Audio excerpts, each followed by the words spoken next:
Hello, everyone. This is Ed Breniger, and welcome to the Eddie Network podcast. My guest today is Michael Upstone, and we're just meeting for the first time. So, this is our first conversation. And welcome, Michael. Tell us a little bit about who you are and what you do and what your interests are and anything that you think you'd like to share with us. Sure. Thank you for having me, Ed. Well, I'll give you the little sort of whistle-stop short tour of my career, if you like, because I think that's sort of quite representative of the curious life I've led. Very strangely, I started off extraordinarily, really, as a management consultant for FTSE 100 companies in my early 20s, and that was on the basis of a dissertation that I'd read that ended up being that I'd written that ended up being read by someone who asked me if I wanted to be a management consultant, and I said, "Well, why not? I'll give it a go." Um, but I was really recruited on the basis of psychometrics and IQ tests and things like that, which I had no idea about at the time. I just knew that I was going through a very weird interview process. So I ended up, bizarrely, really, in retrospect, setting up, managing, and troubleshooting stuck projects for FTSE 100 companies at the age of 21, 22. Of course, absolutely knowing nothing at all. But the realization that I knew nothing led me to ask questions of all of the sort of fundamentals without making too many assumptions. And that turned out to be quite a successful formula, really. So I guess I was probably more concerned about looking foolish in terms of making assumptions than looking foolish in terms of asking questions. So that turned out to be a gift. I became a market analyst for part of the Janes Publishing Group, traveled around the world. I've now been to about 50 countries. Um, I came back and joined the army. I went to the Royal Military Academy to train as an army officer. Um, that was another strange process, but we won't go into that too deeply. Ended up breaking my leg, leaving, becoming a photographer. Through that, I ended up chairing the first, or the only, I think, multi-industry international guidelines for quality for digital photography and graphic artwork at the Chartered Quality Institute in London. Through that process, one lunchtime, I met a guy who asked me about what I was doing, and I was running effectively a co-creative group. And he said, "Would you like to join our group?" And that turned out to be something called the Model of Sustainable Organization.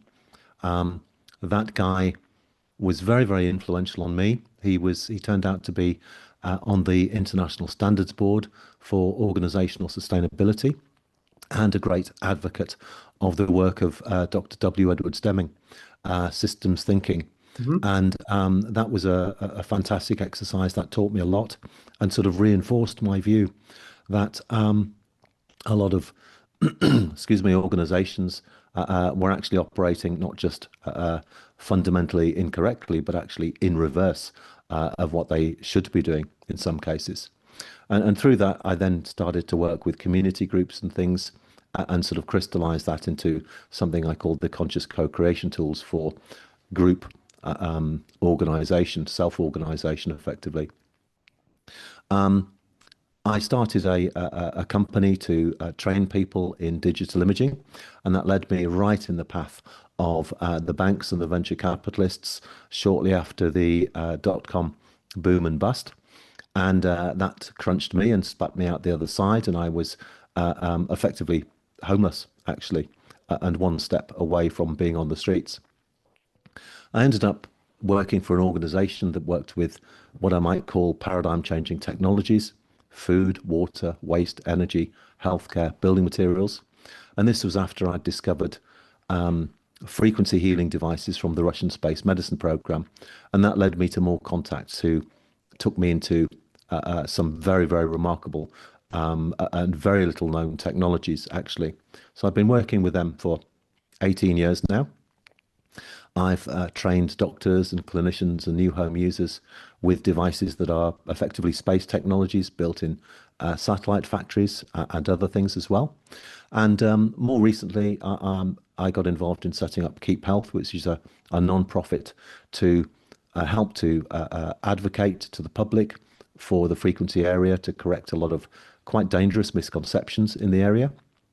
and I ended up publishing three books on frequency healing, which are now on Amazon. So that's the oh yeah, and along the way, I became a an exhibited photographer in art photography as well, exhibiting in various places. So that's my leaping around that I've been doing over the last few decades. So what do you do in your spare time? There is no spare time I at the understand that. moment. I Yeah, Yeah, that's a fascinating journey that you've been on. And although those points along your path are worthy of conversation in themselves, but your field, your specialty is frequency healing, and I want to get to that, but I want to ask you a couple of questions before we get there. How is it that you had the mindset or the capacity to absorb change and the ending of things and to move into new things? It seemed not, I know it's not effortless, but to have been able to move into change situations pretty well and come through that pretty well. And how do you explain that? well, I think, along the way, a couple of very interesting things that I discovered were psychometric tests. And it turned out that a couple of the jobs I'd had been the result of those kind of tests. And suddenly a lot of things clicked into place for me about myself, because, of course, if you're a little bit unusual, then you end up with all sorts of judgments and projections and things like that, and very sort of eclectic calibrations on who you are. So I discovered I was half artist and half, scientist or strategist, or however you want to look at it. And that made a lot of sense to me, especially when I found a list of jobs associated with those personality types that were just almost everything that I'd done, and almost in order as well when I discovered that. So, but one of the things I discovered through a Jordan Peterson test a year or so ago was that I'm very high on openness. And that means I love to learn new things. I'm not afraid of a challenge. And I'm quite, I want to be good. I want to be competent and capable, and try and excel at things. So that really means that you can't afford to rest on your laurels. And I think a couple of key things in my case are: one, I'm very impatient, but two, I'm, if not the same, more persistent. And that means there's a drive to actually do things. So, going back to your question about my spare time, I've spent most of the last few years working 80, 100 hours a week, doing video training courses and polishing the books. And I'm just finishing the audiobook versions at the moment. And of course, then every second weekend, I have my daughter, and my time's, totally dedicated to her. So I managed to fill it, but, I go to bed feeling satisfied at the end of the day that, I've generally done a good job. And if not, then I'll do better tomorrow. It also sounds like you have a very strong um, ability to engage with people and establish rapport with people rather quickly, and that they can, as a result, see in you things that are attractive to them in terms of, oh, well, he might be good in this role for us, and they invite you into their world, and you walk into their world and you become successful in their world. But a lot of that has to do with your facility and just being able to interact with people and build relationships. I would suspect. Well, I think I've grown better at that with age, because I had a lot of rough edges when I was younger.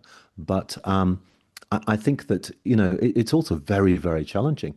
If you're the kind of person who asks questions and questions assumptions, then, that's the edge of the paradigm leap effectively. And that's often a very, very uncomfortable place for people to visit, because it sort of tends to shake the foundations of their assumptions, and sometimes threatens their values and things like that. So that's quite a challenging place to be. And it was occurring quite regularly, especially in my early 20s, with people who had decades more experience than I had. So you learn to try and deal with that in a very delicate kind of manner, because the intention is growth, but it's also not to beat people at the same time, or make them feel threatened or intimidated. But sometimes you just it's a cross-cultural thing as well. So it's like cultural things living in Europe and things like that. You can make a perfectly normal assumption for an American or a Briton or something like that, and then suddenly you've discovered you're in the middle of a minefield and you're setting them off left, right, and center. I've been there. I mean, in many respects, I feel like we're twins because your experience, while the specifics of all the work that you've done is far different than me, that experience of constant change, of constant moving into new things, of discovering new things, and finding myself in places where I have no background, no experience, no credentials, and yet able to function in those places pretty well. And I find that people like you and me are how shall I say this, kind of bubbling to the surface of the world because we need people who can bring all kinds of different people together to find ways for them to work together. And that Mm. where maybe before, I mean, you were in consulting, and I have been in consulting too. You find that in a lot of companies, everybody has a certain type of personality, and they're all the same, and therefore they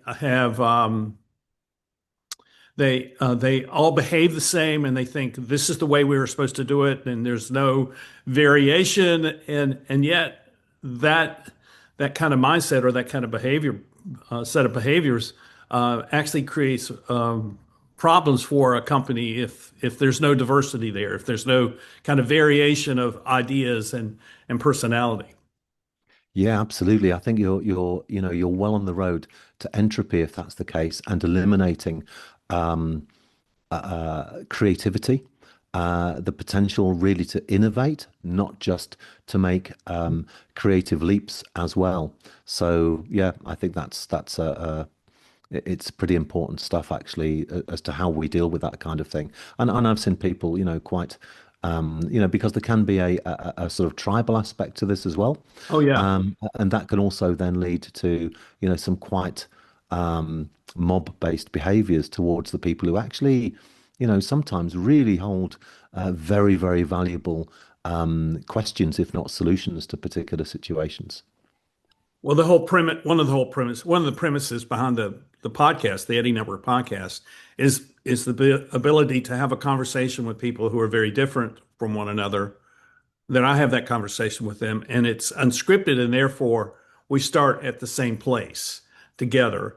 We don't know each other, and we're learning who each other are, and from there we can establish some kind of rapport, and oftentimes a depth of relationship that can continue on after the podcast is done. And I've seen that I mean, I'm approaching, I think, 275, 280 guests so far in Wow. doing this, and we'll be by up to 300 by the end of the year.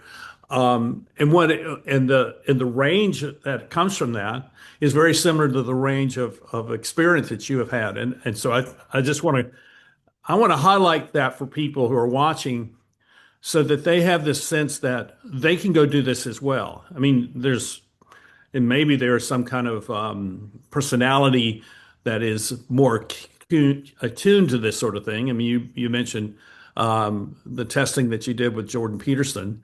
Maybe that has something to do with it, but not necessarily. It's not like it's 100%. There's a lot of this.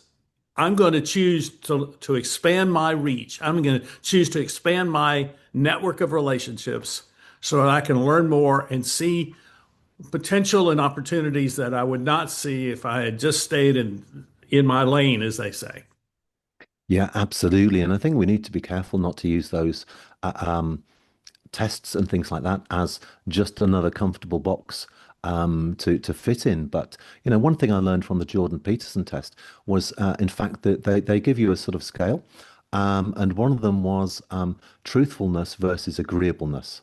Ah, And that was a fascinating insight for me. It gave me really something to chew on with respect to other people and myself and my experience and how do I navigate this? How have I navigated this in the past? Well, when I was much younger, I could be brutally honest, but brutal with it as well, and highly judgmental with my words, using them as a weapon me too. against people.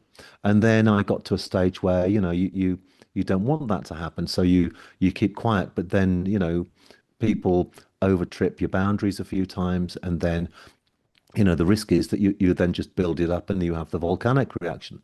So I reflected upon this whole sort of journey process with me and how that's navigated. And what I decided was, well, if that happens, I'll just step back, get myself into perspective on this, and then go back and deliver my truth, but do it in a completely fair and neutral manner. And as long as I'm not fooling myself over that, then I've put my truth on the table.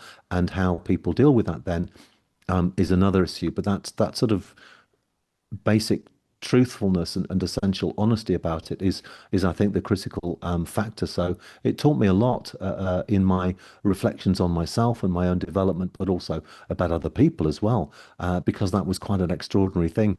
Was my reaction?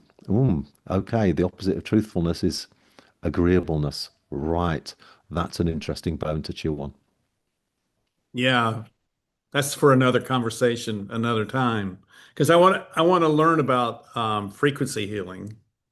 Because, and it sounds like you've spent the vast majority of your career focused on this one area of health. And so give us an idea of what frequency healing is. I see it in your notes. It's also called energy healing. So uh, Mm.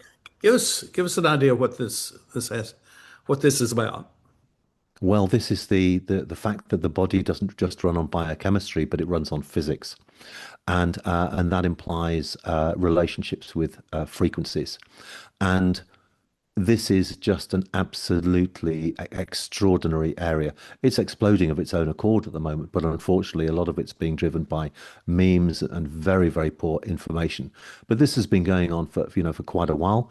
People like Reif and Lakovsky and Reich and people like that were involved with it. But the Russians put around about $5 billion in today's terms into researching this because you can't take pills and potions in space.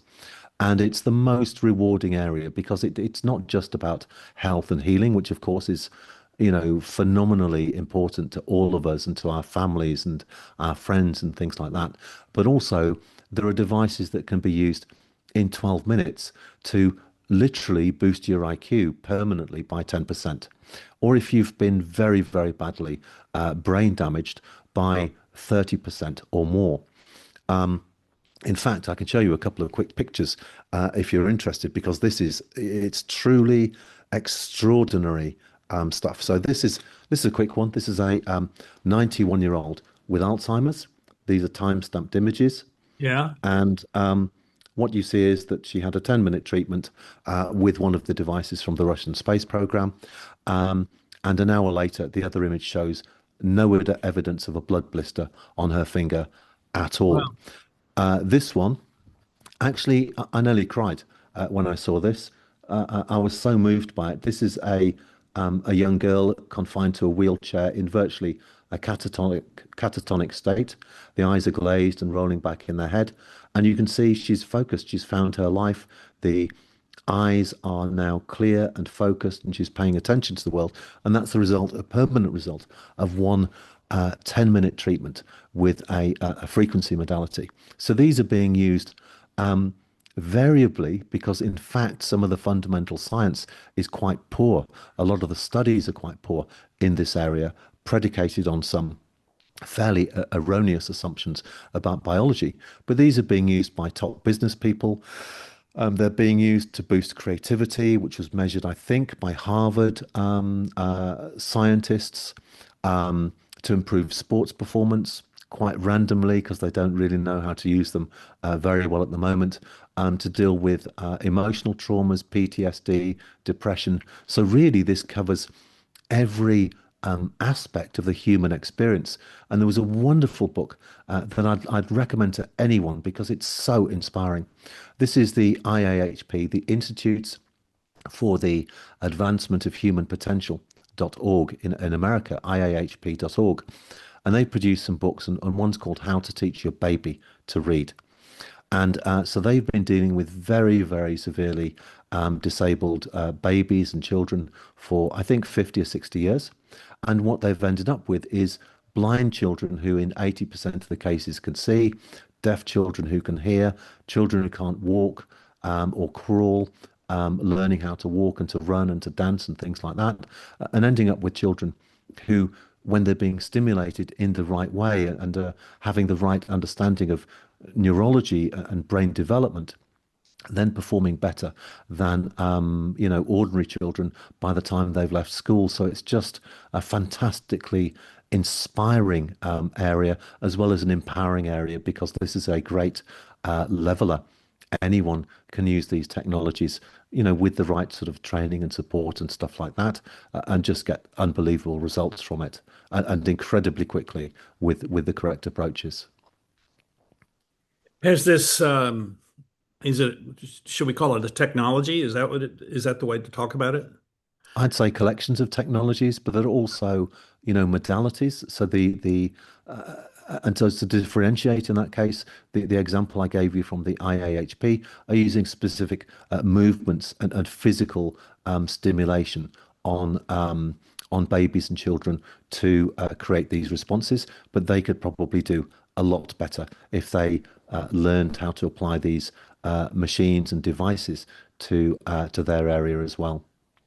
Have they have the has the researchers addressed how this works with say a child who has autism of various types? Yeah. What Now, what are they what we're finding there? dealing with, this is very out of the mainstream, and the rationale behind it is that really the drug companies have a phenomenal model for generating ongoing cash flow.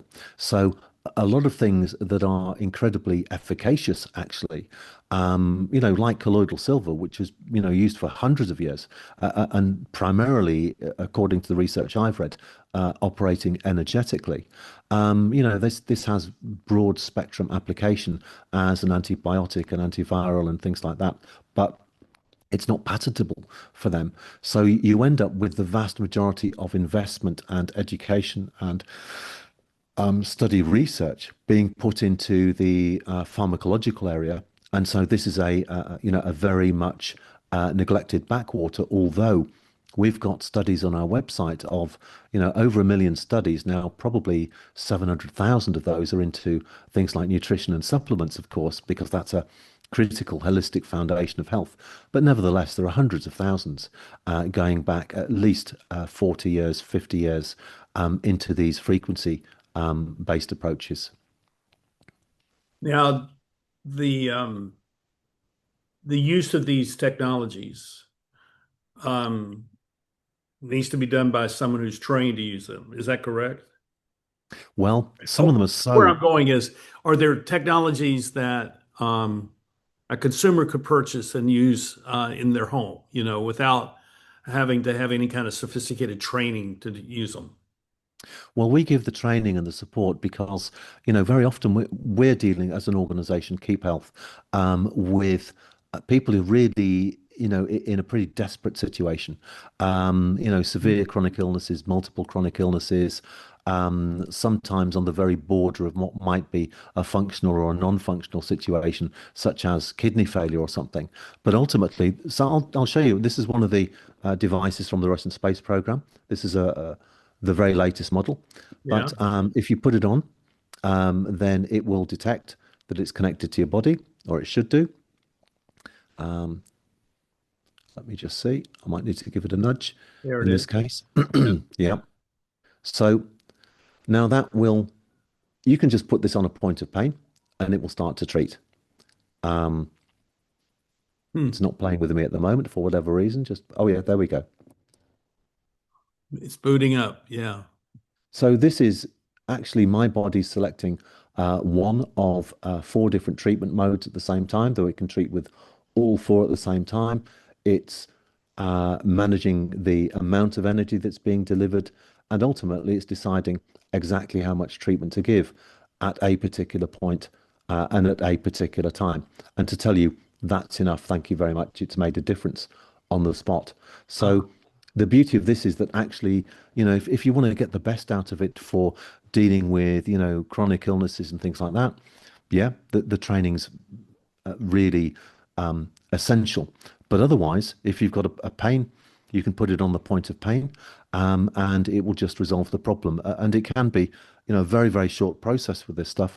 So, when I was treating my baby daughter when she was teething, that could take as little as 10 seconds. I treated someone recently for a back problem, and that took 63 seconds. Those are exceptional examples, but very often we can make a significant difference in terms of pain, but as a byproduct of very, very accelerated healing within a matter of minutes. So it's beneficial to get the training, especially when the kind of thing we especially focus on is automated devices using biofeedback. Otherwise, you really have to get the training because simpler devices like lasers, it's very easy to overtreat with something like that, and that can actually cause damage, which is one of the things that very few people in the area know about. well, that was sort of where that was one of the places I was going with my question is how do, how do um how do you know what is sufficient for and I mean I'm looking at the screen on your device. I could see Mm. that there was a way of knowing when you've had a sufficient level of input. My head's full of questions. So how does this work with people who have autoimmune disease? Does that have an effect there too? Is that an energy problem as well? Yeah, absolutely. Now, the thing is, I've written three books on there, and one is called The Holistic Strategy, and that really acknowledges the fact that we're dealing with something of unbelievable complexity with the human body. Mhm. So, on that basis, we need to sort of treat this like a game of, we call it Cluedo in England. I think you call it Clue in America, Yeah, where yeah. you have to line up the most important suspects and tick them off your list. As part of this holistic strategy, and then have an individualized aspect to this strategy dealing with deficiencies and supplements and things like that. So this is all predicated on that being important, but it's not necessarily essential because energy can jumpstart these processes with a very wide variety of chronic illnesses, autoimmune issues, and things like that. So when we're dealing with autoimmune issues, what we're going to do is we're going to treat the whole body as a system. We're going to treat especially around the spinal areas because we're now dealing with the main communications pathway of the body, but we're also going to be focused on the gut in that case as well, because the gut has this very, very central role in terms of regulating and supporting the immune system. So a Right. healthy gut will produce 100 liters of bioavailable hydrogen a day. And while a nutritionist would consider that to be a nutrient, in energy terms, what's actually happening is that is a conveyor for electron transfer by all of the cells of the body. So that can have a general body-wide effect. But we're also going to deal with main complaints and aches and pains and things like that as they pop up. So it's a holistic sort of targeting, if you like, of these technologies. But we can have just unbelievably fast results, even in those situations, within a week or two, not infrequently. Though it'd be longer when we're looking at, regenerative processes to do with bones, for example, or nerves or ligaments or something like that. It it sounds like you're well positioned for what is emerging, which is a focus on preventative health rather than fixing disease or addressing disease. And I think that would, I mean, that it would suggest to me that the future of this type of approach to health is bright because of that. Am I correct in that? Yeah, I would say so. I mean, part of what we're dealing with as well is looking at underlying causes for things. And unfortunately, one of the factors, I've forgotten the name of the organization that came up with this information, but it was one of the leading doctors' associations in the US. They were basically talking about iatrogenesis, which is death and injury by medicine. And it's a Yes. big number anyway. And they were saying they thought it could be understated by 85 to 90%, which means it could account for virtually everything. But there are other issues, which is that, frequencies aren't agnostic. So when we're charging our mobile phone, we really don't want to be close to that when it's being charged up because it's giving out man-made, disturbing, unnatural frequencies to the body, and that has an impact on cellular biology as well. So, this is partly going back to that sort of thing about eliminating the main suspects. This is where we need sort of quite a wide-ranging view over, well, when it goes wrong, what goes wrong, and not necessarily being able to say, well, it's absolutely for sure that this is a possibility. I think we should take that out of the equation.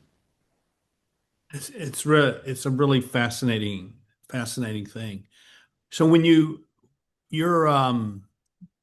this approach is making the distinction between biology and physics. Explain the physics of the human body to us, because I'm curious as to how you're going to describe that to us. Because I'm not questioning it. I'm just curious as to actually how people in this field that you're a part of talk about this. Well, of course, the biology and the physics are intimately connected, Mhm. but you've got three main regulatory systems within the body. You have the central nervous system, which runs on electricity, and in fact, every single cell in the body also should have a charge because it needs the capacity to, generate energy and to support its activities, such as cellular. Respiration and the taking in of nutrients and the expulsion of toxic byproducts, etc. And that also intimately connects then through through the nervous system to the control of the endocrine system or the hormonal system. So then if you have an impact on one, then you've got a signaling issue going on with your capacity to, and maybe an energy issue as well, in terms of your capacity to produce regulatory peptides, hormones, enzymes, things like that, that are very necessary for the performance of life.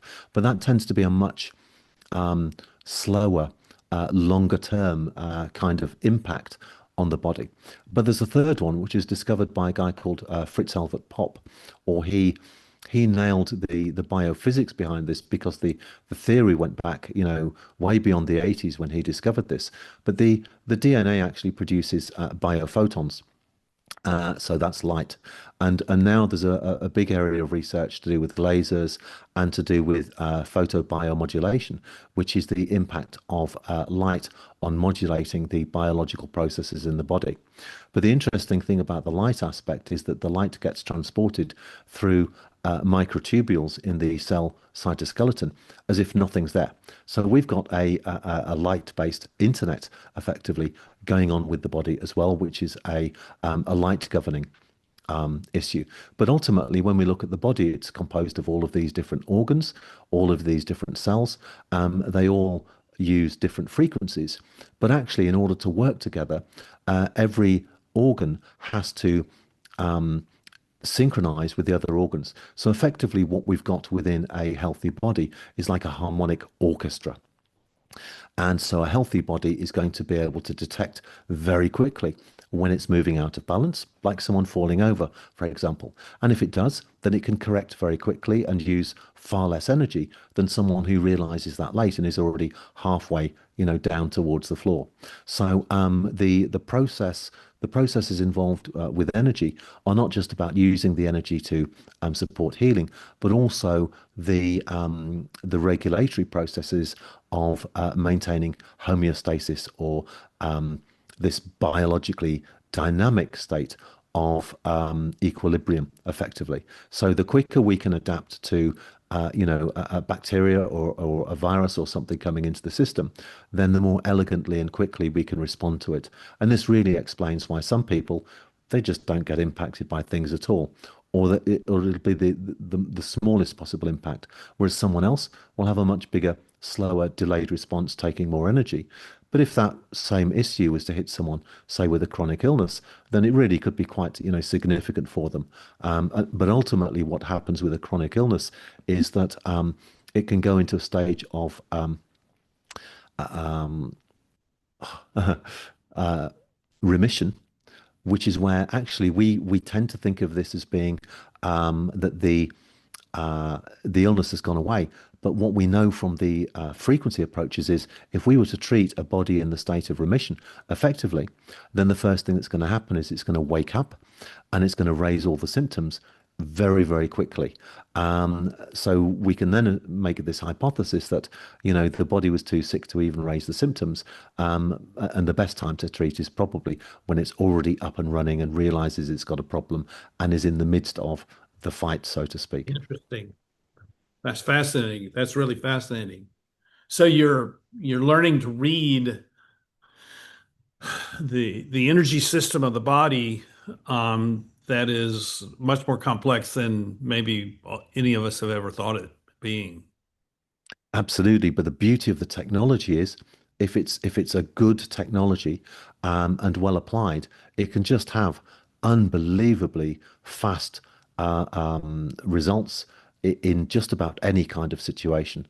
And ultimately these things can be very, very simple to use as well.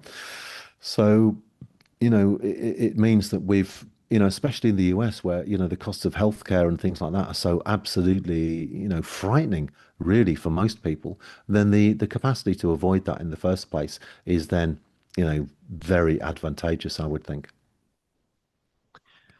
It's I had a I had a procedure 2 years ago. Um, 5 years ago, almost 5 years ago, it'll be in September, I lost hearing in my right ear. Mm. And then a month later, I developed vertigo. Mm. And it was called sudden hearing loss. So it was, I had hearing and then woke up the next morning, I didn't have hearing. It was that quickly.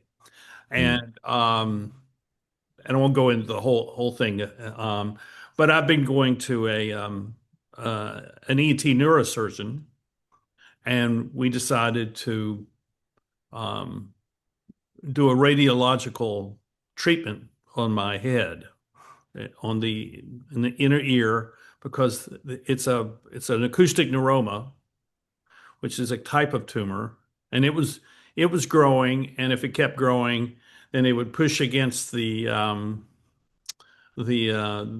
brain, uh,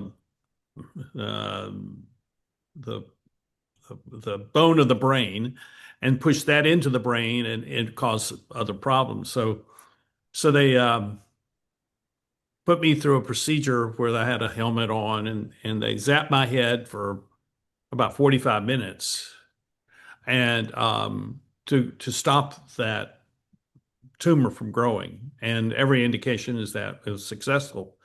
But it doesn't solve the larger problem of solving the issue of balance and the issue of hearing. And um, and I'm and I'm wondering if, and I know that there is a physical aspect to my hearing loss, because the tumor was connected to my vestibular nerve. And so there was damage to that nerve, and that's where the balance was lost and that sort of thing. Um, but it does interest me to think that maybe there's a way of using this technology, one version of it, to address some of the things that are now chronic with me, which is a problem with balance, Yeah. and I have to be very careful going up and down steps, things like that. So, how do you respond to that kind of that story of mine? Well, the beauty of it is, in general, Um, although we have some pretty interesting evidence, including hypothetical from people like Bruce Lipton at MIT in the 1980s about the potential for epigenetics, then when a body starts off without an issue, but it's developed over time, then I always think that there's a very, very good chance that that can actually be undone because the body at some stage deviated away from its template.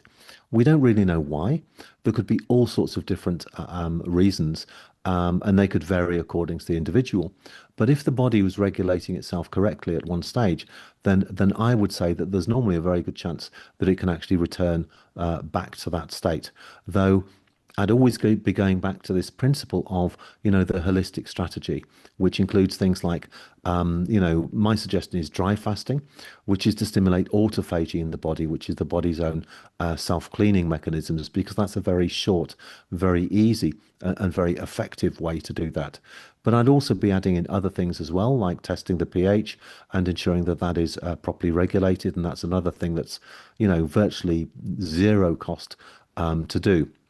So there would be another sort of prime suspect off our list.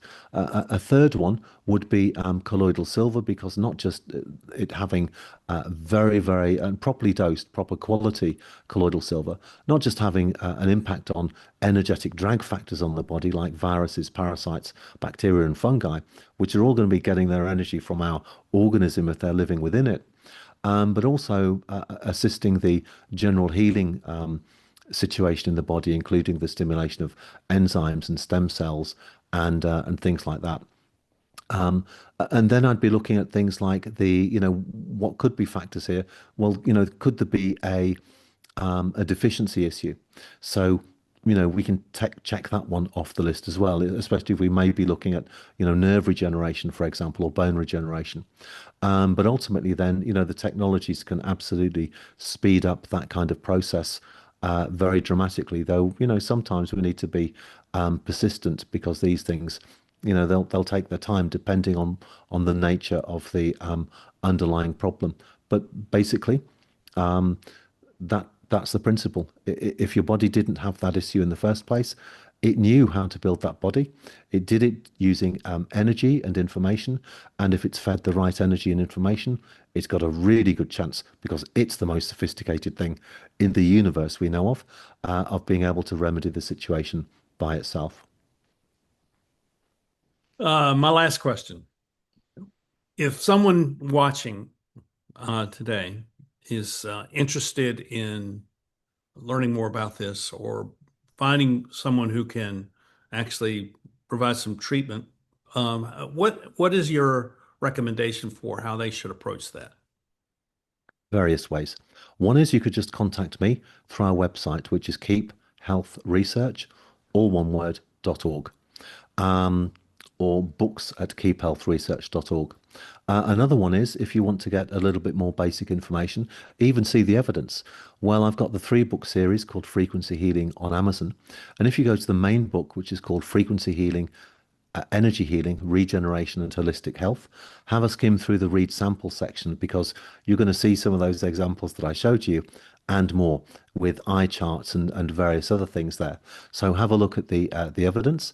And then if you just want to dip your toe in the water, then I've got a little skinny beginner's guidebook as well as the other two, going deeper into the holistic strategy, and then effectively the masterclass in terms of what are all my choices, what's the best choice for me, for my particular issues that I want to deal with, or improving sports performance or something else, for example.